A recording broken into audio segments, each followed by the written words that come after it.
কিছু লিখেছি আমি? আচ্ছা দেখে বুঝতে কেন অসুবিধা? ভগ্নাংশ এই শব্দটা এর আগে শুনেছো? শুনেছো তো? বলো তো।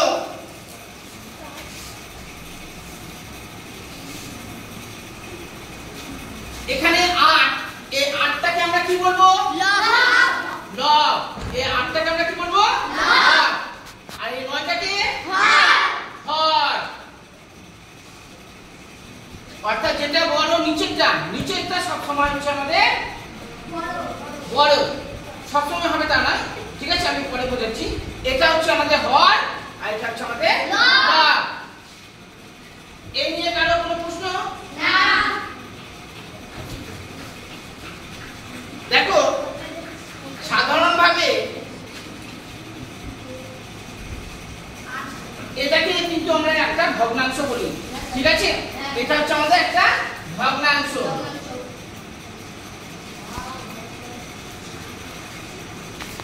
এটা হচ্ছে আমাদের একটা ভগ্নাংশ। এখানে দেখো এই যে 16 রয়েছে, 16টা কি? হর। 16টা হচ্ছে আমাদের হর আর 8 লব। দেখো এটা হচ্ছে আমাদের প্রকৃত ভগ্নাংশ। এই যে ভগ্নাংশ লিখলাম, এই ভগ্নাংশটাকে আমরা সাধারণভাবে 3 ভাগে ভাগ করছি। কয় ভাগে ভাগ করছি? 3 ভাগে। একটা হচ্ছে প্রকৃত ভগ্নাংশ, একটা হচ্ছে অপ্রকৃত ভগ্নাংশ, আর একটা হচ্ছে মিশ্র ভগ্নাংশ। অর্থাৎ এই যে 8 এর 16 এই যে ভগ্নাংশ রয়েছে, অর্থাৎ যে ভগ্নাংশে হর বড় থাকবে লব ছোট থাকবে, যেটাতে লব ছোট হর বড় তাকে আমরা প্রকৃত ভগ্নাংশ বলবো। প্রকৃত ভগ্নাংশ, ঠিক আছে? এটাকে আমরা কি বলবো? প্রকৃত ভগ্নাংশ। ভগ্নাংশকে আমরা কয় ভাগে ভাগ করেছি সাধারণভাবে? 3 ভাগে। 1 নম্বরে কি বলছিলাম? প্রকৃত ভগ্নাংশ। 2 নম্বরে অপ্রকৃত। 3 নম্বরে মিশ্র ভগ্নাংশ। মিশ্র। দেখো এটা হচ্ছে প্রকৃত ভগ্নাংশ, যেখানে লব ছোট হর বড়। আবার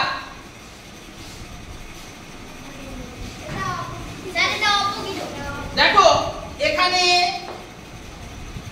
লব বড় হয়ে গেছে না? লব বড় হয়ে গেছে, হর ছোট হয়ে গেছে, তাই না? এটাকে কি আমরা প্রকৃত বলতে পারবো?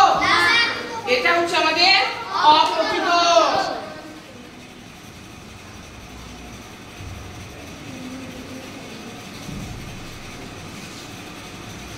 অপ্রকৃত ভগ্নাংশ। বোঝা গেছে? ভগ্নাংশকে আমরা 3 ভাগে ভাগ করেছিলাম সাধারণভাবে। একটা প্রকৃত ভগ্নাংশ, যেখানে লব সবসময় ছোট হর সবসময় বড়। দ্বিতীয়তে বলেছিলাম অপ্রকৃত ভগ্নাংশ, সেখানে লব কি হবে? লব বড় আর হর ছোট। এটা হচ্ছে আমাদের অপ্রকৃত ভগ্নাংশ। আর আরেকটা ভগ্নাংশ কি? মিশ্র ভগ্নাংশ।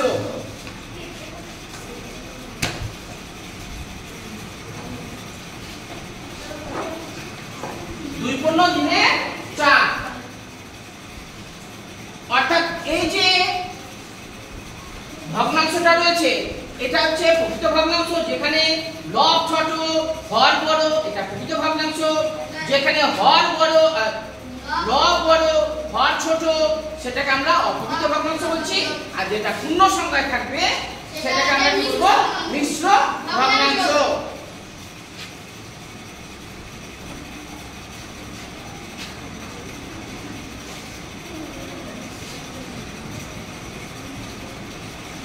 হাতে লেখা বুঝতে কি অসুবিধা হচ্ছে? ভগ্নাংশকে আমরা কয় ভাগে ভাগ করছি? 3 ভাগে। বলো তো, হর ছোট লব বড়, এটা কোন ভগ্নাংশ হবে? অপ্রকৃত ভগ্নাংশ। বুঝিয়ে বললাম। আর হর বড় লব ছোট প্রকৃত ভগ্নাংশ। আর যেখানে পূর্ণ সংখ্যায় থাকবে মিশ্র ভগ্নাংশ।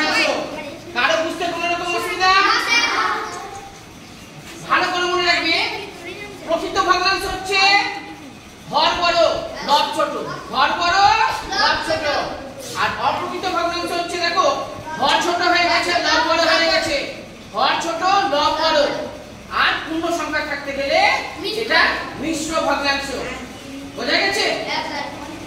এটাকে আবার অপ্রকৃত ভগ্নাংশেও পরিণত করা যাবে। ওটা জানলা তো বন্ধ করে